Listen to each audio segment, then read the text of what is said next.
warahmatullahi wabarakatuh. Salam perspektif saya. Teman-teman, kali ini saya sudah bersama seorang anak muda. Namanya Imam Nasef ya. Halo, selamat sore Bang Imam. Selamat sore.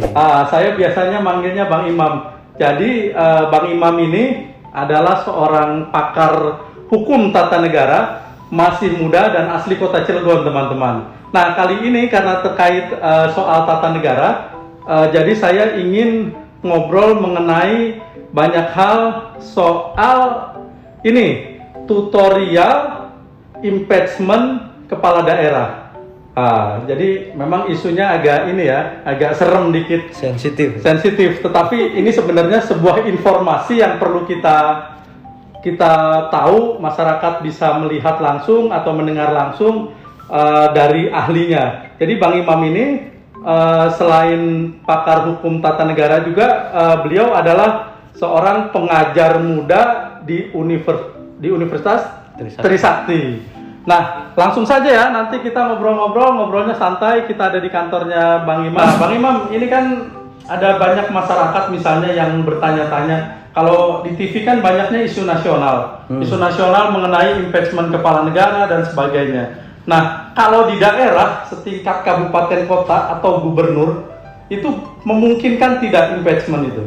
Ya, jadi pertama mungkin biar nggak salah memahami impeachment, kita coba luruskan dulu nih istilah impeachment ini, karena seringkali misleading orang memaknai impeachment. Jadi sebenarnya kalau yang kita maksud adalah proses pemberhentian, apakah itu presiden atau pejabat publik lah, termasuk kepala daerah. Nah, itu istilah yang paling tepat sebenarnya adalah pemakzulan. Pemakzulan atau dalam bahasa kita Indonesia itu pemberhentian. Karena kalau impeachment itu sendiri sebenarnya itu kan diambil dari bahasa Inggris ya. Impeach itu mendakwa. Memang impeachment itu proses awal untuk kemudian sampai pada proses pemberhentian. Jadi bukan proses pemberhentian impeachment itu. Jadi proses awal mendakwa dalam konteks misalnya kalau kita bicara lokal ini ya, pemerintah daerah, maka yang mendakwa adalah DPRD. Itu proses pendakwaan. Nah, setelah itu nanti ada proses-proses berikutnya sampailah pada ujungnya pemberhentian. Jadi kalau pemberhentian itu lebih tepat dimaknai sebagai pemakzulan gitu. Jadi memang ada aturan yang kemudian memberikan ruang atau memberikan jalan untuk pemberhentian itu. Ada. Cara-caranya. Kita pengen tahu cara-caranya. Kenapa dan bagaimana kepala daerah, gubernur, wali kota atau bupati bisa diberhentikan secara konstitusi, artinya sah secara konstitusi gitu ya?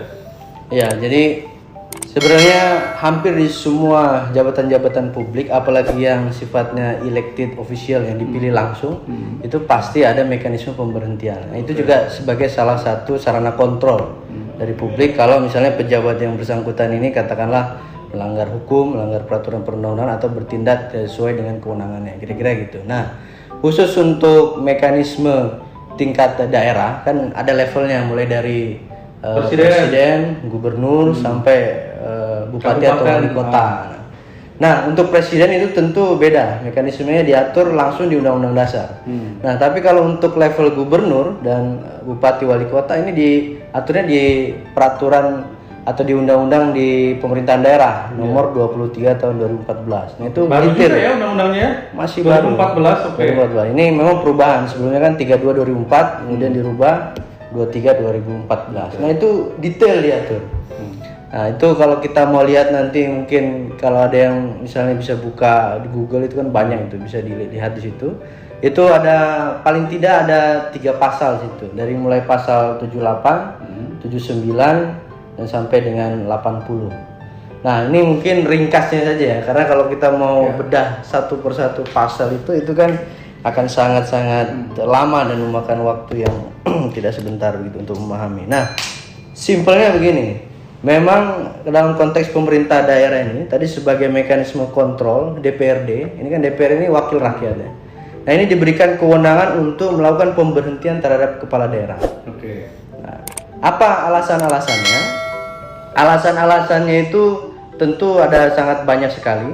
Tetapi yang jelas adalah misalnya yang paling sering itu terjadi, ya, misalnya kepala daerah melanggar sumpah janji jabatan. Karena kan dia ketika dilantik itu bersumpah akan melaksanakan peraturan perundang-undangan. Biasanya yang paling sering itu karena dinilai ada peraturan perundang-undangan yang meskipun itu sangat umum lah ya. Umum. Ada juga misalnya melakukan perbuatan tercela, terus kemudian melakukan pelanggaran hukum, apakah melakukan tindak pidana atau lainnya begitu. Nah itu beberapa, tentu ada banyak lagi alasan-alasan. Nah ketika misalnya DPRD kemudian menemukan satu dari alasan pemberhentian itu, dia tentu memiliki mekanisme tersendiri melalui rapat paripurna. Biasanya dia mengajukan hak menyatakan pendapat. Biasanya sih mekanismenya sebelum sampai dengan hak menyatakan pendapat nih, biasanya dia mulai dari yang paling ringan sebenarnya. Kan ada 3 hak DPRD itu ya. Mulai dari interpelasi dulu, meminta penjelasan. Misalnya ada kebijakan tertentu nih yang dinilai melanggar peraturan perundang-undangan. Biasanya dipanggil nih wali kota atau bupati oleh DPRD kabupaten atau kota.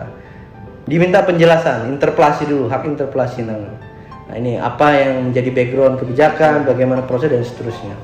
Kemudian kalau dari hak interpelasi itu ditemukan ada indikasi kuat ada pelanggaran hukum di situ, maka dia naikkan lagi ke hak angket. Nah, hak angket ini kan hak untuk melakukan penyelidikan. Jadi DPRD posisinya seperti polisi, seperti jaksa lah, melakukan penyelidikan. Karena tadi ada indikasi kuat. Nah, kalau misalnya di dalam hak angket itu dia menemukan ada bukti yang itu memang mengarahkan bahwa misalnya kepala daerah itu melakukan pelanggaran hukum, maka dia bisa naik lagi hak menyatakan pendapat. Disinilah mulai proses pemberhentian. Nah, hak menyatakan pendapat itulah yang tadi saya katakan itu impeachment itu di situ. Dia mendakwa dari interpelasi kemana? Dia mendakwa. Nah, dalam konteks itu pemerintahan daerah ini, ketika DPRD sudah menyimpulkan dalam hak menyatakan pendapat itu ada pelanggaran hukum, maka dia usulkan ke gubernur, yang ujungnya adalah ke menteri, tapi melalui gubernur. Mendagri, karena kan gubernur itu wakil pemerintah pusat daerah. Itu kalau level bupati atau wali kota. Tapi kalau level gubernur, dia akan sampaikan ke presiden. Nah, presiden melalui menteri, jadi itu levelnya langsung ya. Tapi kalau bupati wali kota melalui gubernur dia sampaikan ke Pak Mendagri. Nah setelah dari Mendagri, nah ini kan menariknya memang ini sebenarnya agar proses pemberhentian ini tidak politis, tidak sama sekali tidak politis begitu, maka ada mekanisme check and balances juga. Nah di situ dilibatkan lembaga yudikatif. Dalam hal ini Mahkamah Agung. Sebenarnya untuk meminimalisir tadi, karena ya memang DPR ini pasti lembaga politik, prosesnya politik, tapi paling tidak untuk meminimalisir itu, maka diberikanlah juga ruang untuk diuji pendapat tadi itu DPR itu di Mahkamah Agung. Nah itu waktunya kurang lebih 30 hari sejak DPR mengajukan itu.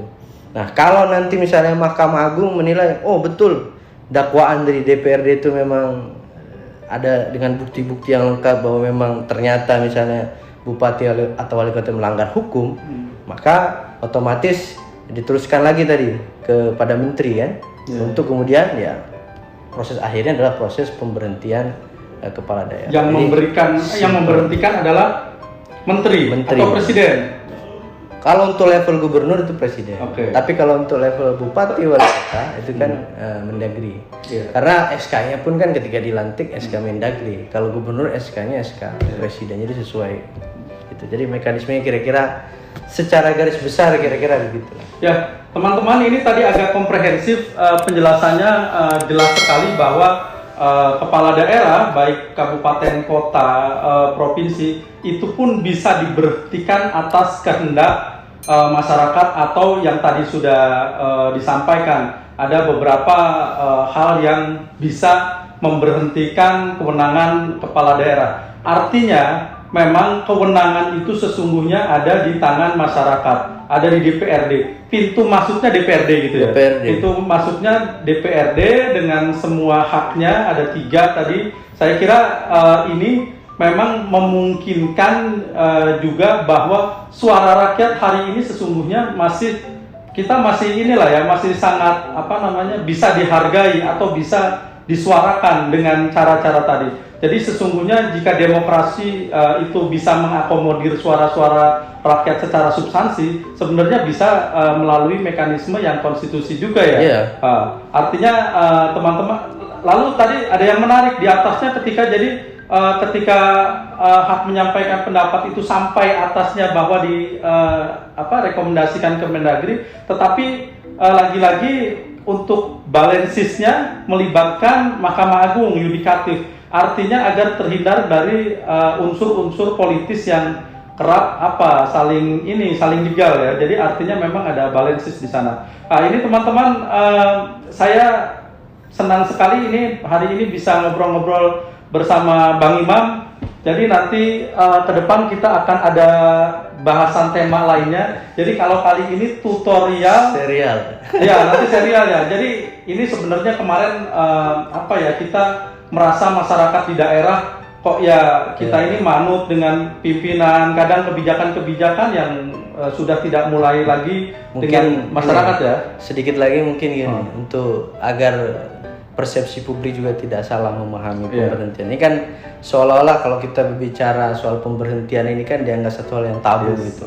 Seolah-olah ini arahnya ke, bahkan kalau dulu ada yang membahas impeachment presiden dianggap makar. Padahal enggak. Sebenarnya proses itu pun sebenarnya diatur dalam undang-undang. Ada saluran-saluran konstitusionalnya itu tadi. Tentu melalui tadi DPRD. DPRD yang sebagai representasi dari rakyat. Nah, kalau DPRD kemudian menggunakan hak-haknya tadi sampai kemudian proses pemberhentian yang semua prosesnya dilakukan sesuai undang-undang, ya saya kira tidak ada masalah. Toh kan tadi itu udah ada Mahkamah Agung. Memang ini kalau proses pemberhentian kan pasti kental aspek politisnya kan. Ini DPRD ini lembaga politis gitu kan. Ini tergantung konstelasi aja sebenarnya. Kalau konstelasi politik di DPRD itu katakanlah lebih mayoritas itu bertentangan dengan bupati wali kota, bisa saja terjadi. Tapi kalau tidak kan juga tidak. Nah, untuk menetralisir itulah maka mekanisme di Mahkamah Agung ini kemudian ditentukan gitu, karena kita juga ya mengadopsi prinsip negara hukum kan. Artinya agar tidak betul-betul politis tadi, mengeliminir hal-hal yang bersifat politis diujilah di Mahkamah Agung. Jadi sekali lagi ini sebenarnya kalau kita bicara proses ini bukan hal yang tabu dan bukan berarti kita mau makar gitu. Nah, ini yang perlu digarisbawahi teman-teman.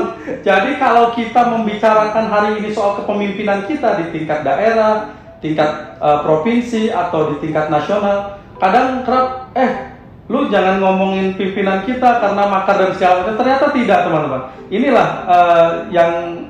ternyata demokrasi kita mengakomodir cara-cara konstitusi bagaimana seorang pemimpin diberhentikan, dan itu sah, dan itu wajar, dan itu tidak melanggar hukum gitu. Artinya kita tidak, artinya baik-baik saja. Sebuah sistem berjalan, jika dia bersalah ya bersalah. Artinya nggak usah khawatir dan nggak usah baper ya para pimpin kabupaten kota atau provinsi.